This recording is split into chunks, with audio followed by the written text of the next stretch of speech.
আসসালামু আলাইকুম, welcome back to my channel. আজকে আমি রান্না করব আমার গাছের মিষ্টি কুমড়া দিয়ে চিংড়ি মাছ। আমার গাছের মিষ্টি কুমড়া রান্না করতে প্রথমে লাগবে মিষ্টি কুমড়া, বড় সাইজের চিংড়ি মাছ, আপনারা ছোট চিংড়ি দিয়েও রান্না করতে পারেন।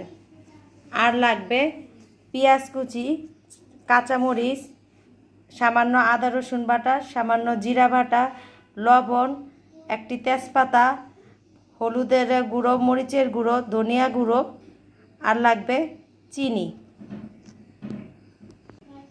আমি রান্না করার জন্য নিয়ে নিব সরিষার তেল।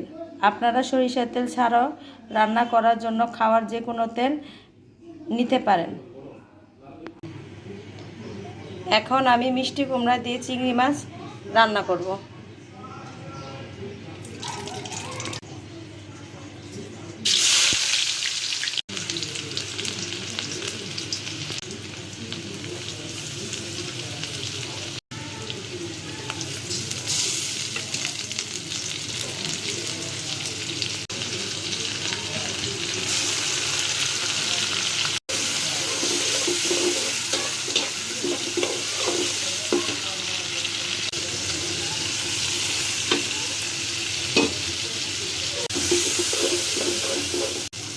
সামান্য পানি দিয়ে তরকারিটা কষায় নেব।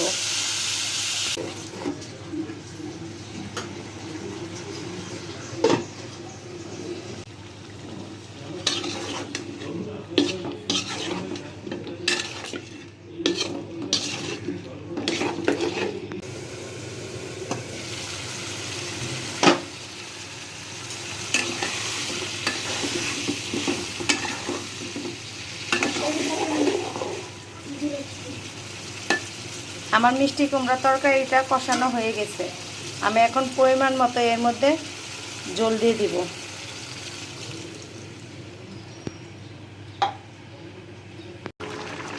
আমার মিষ্টি কুমড়া তরকারি হয়ে গেছে। এখন আমি এর মধ্যে ভাজা জিরার গুঁড়া দিয়ে দিব।